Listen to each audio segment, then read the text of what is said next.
nagmamay-ari ng kagandahang nakapagpabihag sa pusong Florante.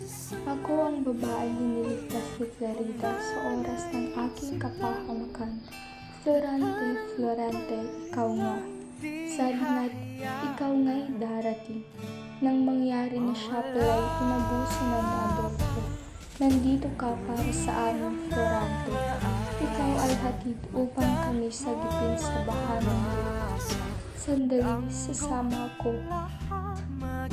Hindi maaaring maghintay at magmukmuk na lamang ako dito. Florante, si Laura ito. Sa buhay man o kamatayan, ay sasama ako. Sasamahan kita hanggang sa mabaho natin ang ating bayan at hanggang sa tayo maging mapayapa na at maghari ang pagmamahal